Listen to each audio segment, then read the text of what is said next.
Hello les propriétaires qui se bougent, c'est Pierre du site eldoradoimmobilier.com.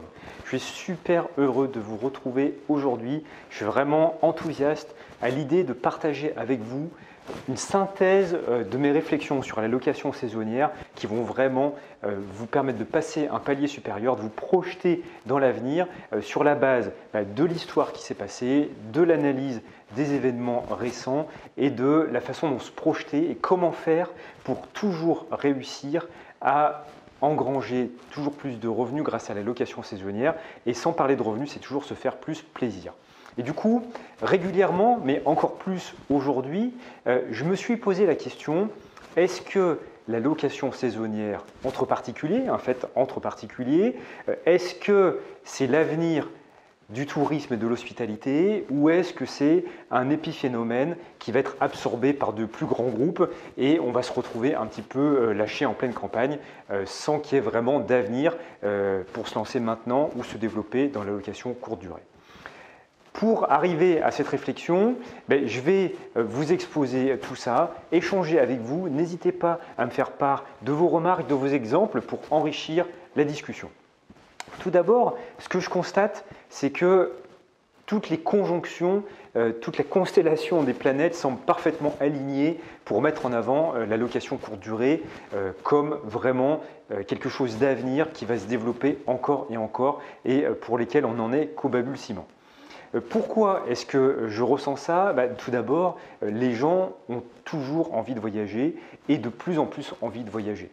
Même après l'épisode du coronavirus, on constate que l'immense majorité des gens qui avaient prévu de voyager souhaitent toujours voyager et il y a eu d'autres vocations qui sont développées avec des gens qui voyageaient peut-être moins, qui faisaient moins de tourisme et en fait ont voulu se projeter pour plus apprécier l'instant présent et donc développer la partie tourisme. Donc je pense très sincèrement que la tendance va être dans de plus en plus de voyages, probablement peut-être une inflexion de la tendance qu'on observait jusqu'à maintenant qui était plus à des courts, vraiment des courts séjours, 1-2 nuits maximum. On va probablement, comme on le voit en ce moment, voir un développement des séjours un peu plus longs, avec un minimum de 3 nuits et de manière plus anecdotique, des séjours un peu plus courts. Ensuite, ce que j'observe également comme très grande tendance, c'est que tout le monde apprécie ce qui est unique et un petit peu précieux, rare.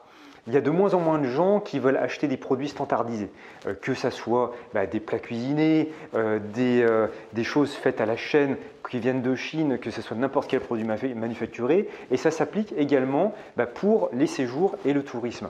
Les gens veulent de moins en moins avoir les séjours en car classique où on se balade dans un pays complet. Ils recherchent un angle d'approche plus particulier. Développement durable, rencontre avec la population, groupe moins important, une personnalisation que les grands groupes n'arrivent pas à fournir. La personnalisation d'un séjour, ça peut uniquement se fournir de deux manières, par un particulier, donc comme vous, et vous pouvez déployer ça à grande échelle, mais il n'y a que vous qui pouvez le faire parce que vous connaissez un petit peu la recette secrète liée à ça et ce n'est pas un grand groupe qui va pouvoir s'adapter à ces exigences d'unicité des gens. Ensuite, troisième grande tendance et qui prolonge la tendance précédente, c'est vraiment une tendance de fond de recherche d'individualisme. On n'a jamais eu dans l'histoire de l'humanité autant de gens qui se mettent à leur compte et le travail salarié vraiment a baissé dans l'estime collective et les gens préfèrent être à leur compte pour travailler comme ils veulent, quand ils veulent et de la façon dont ils veulent plutôt que de dépendre d'un patron, d'un grand groupe. Et ça, c'est aussi extrêmement important pour un secteur comme nous au niveau de la location saisonnière, parce qu'on est des particuliers qui créons cette activité et développons cette activité, parce que ça résonne auprès des gens. Quelqu'un qui va vouloir créer sa société ou devoir s'affranchir d'un grand groupe pour travailler, va rechercher la même chose quand il va se déplacer dans le cadre professionnel ou se déplacer dans le cadre touristique. Donc vraiment, il y a des tendances de fond qui poussent énormément en faveur du développement encore toujours plus fort de la location courte durée. Après, on n'est pas dans le monde des bisounours non plus. Il y a aussi des obstacles qui se dressent devant nous et qui viennent contrebalancer cette tendance de fond extrêmement favorable. Premier obstacle, c'est un obstacle intérieur à chacun d'entre nous. C'est une tendance à vouloir faire trop simple, à vouloir trop d'argent facile tout de suite. Qu'est-ce que j'entends par là? C'est de vouloir standardiser, de vouloir toujours baisser les prix et de faire une unité dans un sens, une déco particulière ou une déco standard dans un appartement complètement classique, dans un endroit classique d'une ville classique, sans qu'il y ait de relief particulier et de multiplier les investissements comme ça. Et quand on fait ça, on a tendance à se reposer sur les grandes plateformes de réservation pour que ça tourne tout seul. On a tendance à se reposer sur l'automatisation, mais automatisation dans le mauvais sens du terme, sans qu'il y ait de réflexion derrière pour réfléchir à la place de ce que souhaitent les clients et pas à la place de ce que vous voulez en termes de rentabilité.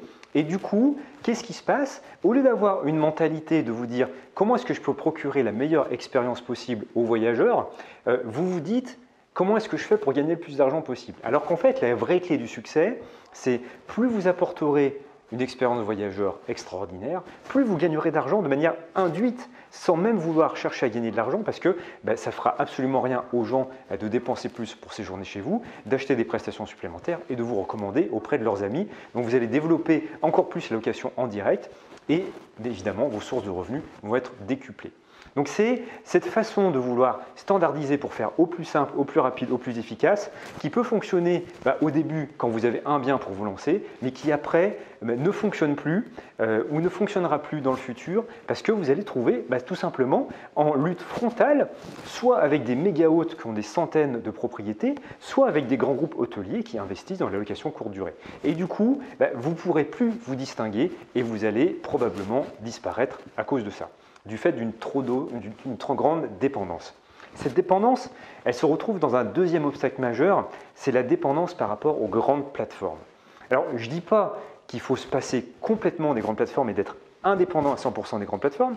Certains propriétaires y arrivent sans difficulté majeure, avec un peu de travail. Et ce n'est pas forcément le but du jeu. Les plateformes de réservation font du bon boulot. Ils nous apportent des clients sans qu'on y mette trop d'efforts, ils prennent leur commission. Bon, voilà, c'est les relations classiques du commerce. On pense qu'on veut de leur commission, mais en tout cas, c'est fixé ainsi, il y a de la concurrence et ils s'adaptent les uns par rapport aux autres. Et après, c'est à nous de choisir si on veut passer par eux ou pas. Ce que je prône plutôt, ce n'est pas l'indépendance à strictement parler, c'est plutôt la non-dépendance. C'est-à-dire que si vous êtes dépendant d'une plateforme de réservation, de deux plateformes de réservation, et que si ces deux plateformes vous laissent tomber un jour ou l'autre, ou vous rayent, ou ne fonctionnent plus à un moment donné pour telle ou telle raison, que vous vous retrouvez le bec dans l'eau. Ce n'est pas le but du jeu.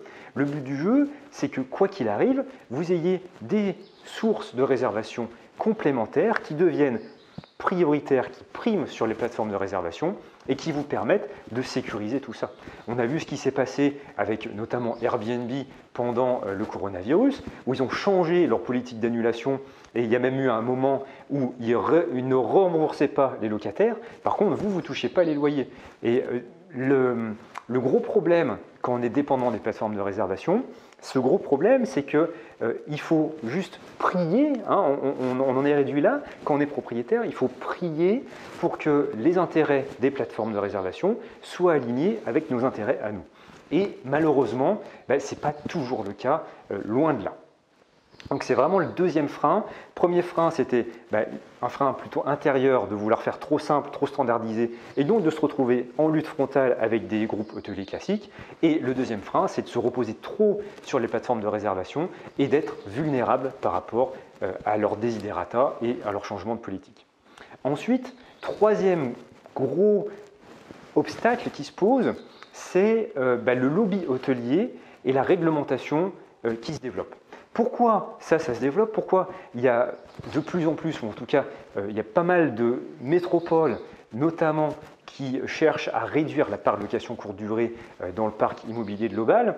C'est qu'il y a du lobbying derrière. Ça ne sort pas du chapeau comme ça. Ce n'est pas simplement de dire les prix de l'immobilier ont monté. Ça, il n'y a aucune étude qui montre que les prix de l'immobilier ont monté à cause de Airbnb. C'est juste a priori du grand n'importe quoi. Non, ce qu'il y a en sous-main, c'est que les hôtels, eux, ils ont des groupes qui sont constitués. Ils envoient des lobbies pour discuter avec les décideurs et c'est ces lobbies qui font changer la réglementation.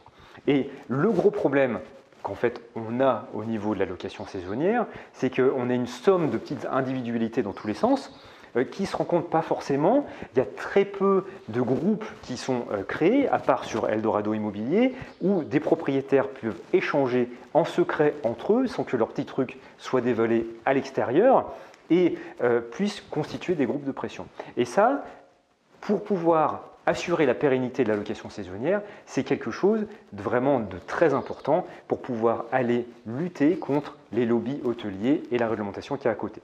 Ce n'est pas de l'utopie que je vous dis, il y a des exemples aux États-Unis, notamment la ville de Seattle, qui voulait, qui a réduit les possibilités de location saisonnière. Les propriétaires se sont groupés entre eux, ont créé une association de propriétaires et ont fait infléchir la municipalité. Donc c'est possible, si ça se fait aux États-Unis, pourquoi ça ne se ferait pas en France chez nous? Donc on peut agir sur ça aussi.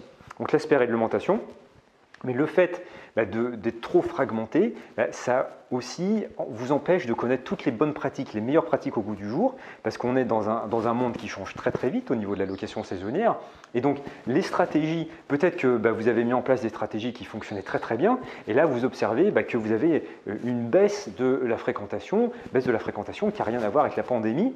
La baisse de la fréquentation, c'est qu'il y a de plus en plus de concurrence, que vos concurrents connaissent les mêmes techniques que vous parce qu'elles ont fini par se répandre, et donc du coup il faut toujours être au goût du jour des nouvelles stratégies qui fonctionnent de mieux en mieux pour pouvoir continuer à rester sur le haut du panier. Mais ça, c'est l'histoire de l'humanité en général. C'est-à-dire que ce qui paraissait extraordinaire pour quelqu'un dans les années 60, prenons par exemple une fenêtre double vitrage avec de l'isolation correcte pour pas que ça gèle dans l'appartement en hiver, aujourd'hui, ça paraîtrait, c'est complètement insalubre. Ça pourrait pas être accepté. Donc les choses évoluent et ça évolue encore beaucoup plus vite dans le domaine de la location saisonnière que partout ailleurs. Et donc, il faut arriver à constituer, à faire partie d'un groupe de propriétaires pour pouvoir échanger ces bonnes pratiques. Et c'est ce que j'essaye de mettre en place sur Eldorado Immobilier en particulier. Donc, pour reprendre la question initiale qui est est-ce que la location courte durée, en particulier, ce que nous on peut faire à une échelle humaine, on va dire, jusqu'à 100, 200, 300 appartements gérés, 500 appartements gérés, pourquoi pas, c'est tout à fait, les voyants sont tout à fait au vert. Je suis persuadé que je peux vous dire oui, la location courte durée est le futur de l'hospitalité, mais en levant ces obstacles, et pour lever ces obstacles, il faut une stratégie de fond. Il faut avoir en fait comme une boussole, un nord que l'on suit, une grande ligne directrice que l'on suit pour ne pas perdre de vue qu'on doit sauvegarder notre gagne-pain pour pouvoir le développer sans cesse et qu'il faut arriver à surmonter les obstacles qu'il y a autour de la location saisonnière pour pouvoir toujours aller plus loin. Ça peut paraître assez simple expliqué comme ça, mais quand on étudie un petit peu l'histoire de ce qui s'est passé, sans remonter très très loin, on va remonter au 18e, 19e siècle, c'est ce que les petits propriétaires dans leur coin n'ont pas forcément su faire et n'ont jamais su faire en fait. Et je vais vous expliquer pourquoi et comment nous on peut changer ça. D'abord, si on prend l'exemple des paysans au moment de la soie. Moi, je suis un Lyonnais à la base, même si j'ai pas mal bougé. Il y a la soie, c'était quand même une industrie principale dans le coin. Et il y avait les canuts, donc qui étaient les ouvriers de la soierie, qui à la fois créaient en dehors de leur temps de travail des productions artisanales, des sacs, des bijoux, etc. Et ils les revendaient par l'intermédiaire de revendeurs. Et pendant leur temps de travail, ils créaient des soieries, des tissus de soie. Et il s'est produit en fait une catastrophe à un moment donné, c'est l'arrivée des machines.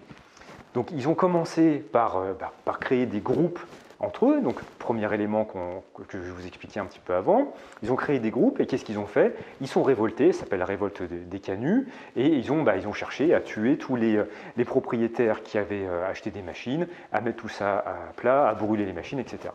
Seulement, fatalement, ils sont allés contre le sens du progrès, et ils ont fini par disparaître complètement, supplantés par les machines.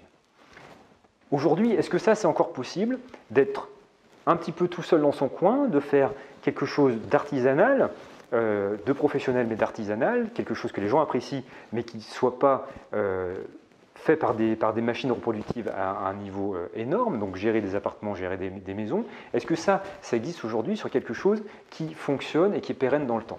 Donc je me suis beaucoup intéressé à la question et je me suis intéressé aux bières artisanales. Il y a beaucoup de brasseries artisanales qui sont créées.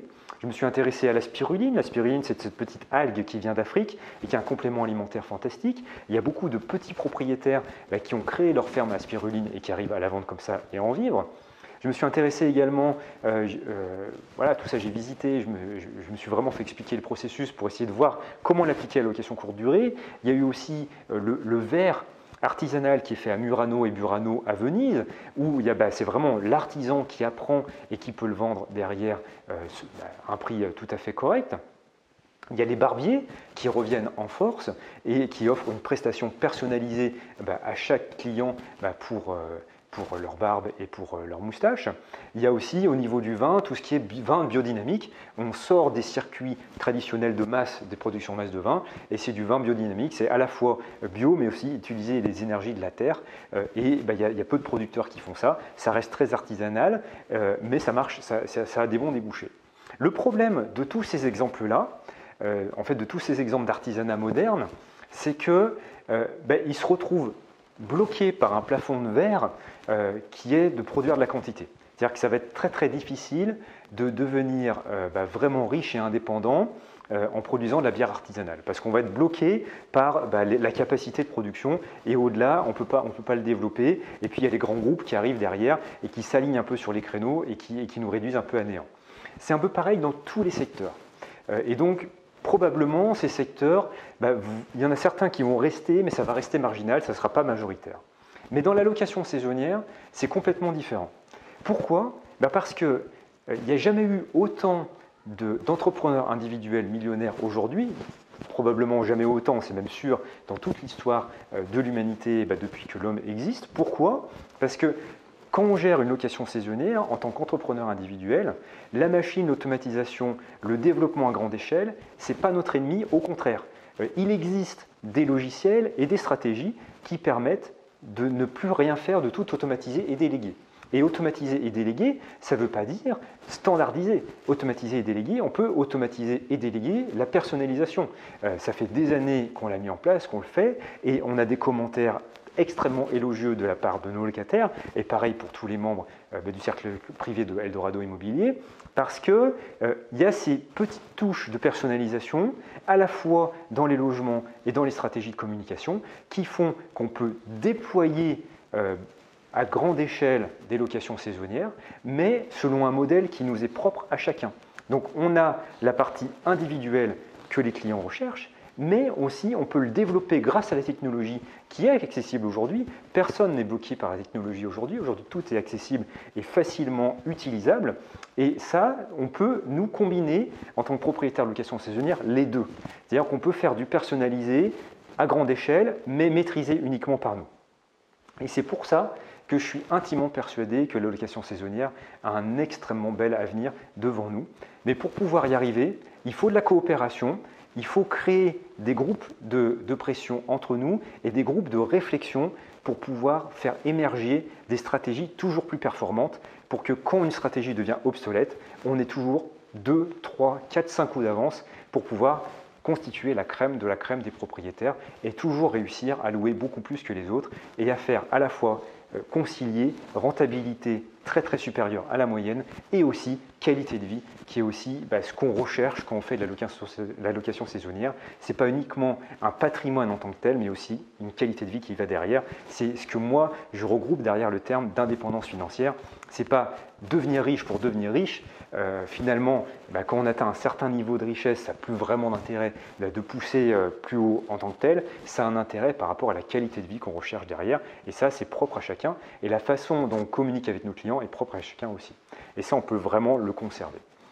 J'ai vraiment réfléchi à la question. Je suis très très enthousiaste de partager ça avec vous. Et j'ai mis au point en fait une stratégie en 5 règles différentes que je vais vous expliquer au cours de la prochaine vidéo et des suivantes. Donc restez bien abonnés à la chaîne de Eldorado Immobilier, cliquez sur le petit bouton j'aime pour me donner de la force pour pouvoir continuer, cliquez sur la petite cloche pour vous abonner, recevoir les prochaines vidéos et être notifié lorsque je serai en live pour répondre directement à vos questions pour le prochain webinaire. Et rendez-vous pour la prochaine vidéo très rapidement où je vais vous expliquer la première règle pour vous permettre de rester toujours au top du top de l'allocation saisonnière et de toujours louer beaucoup plus que les autres. Merci de votre attention, à très très vite, ciao ciao.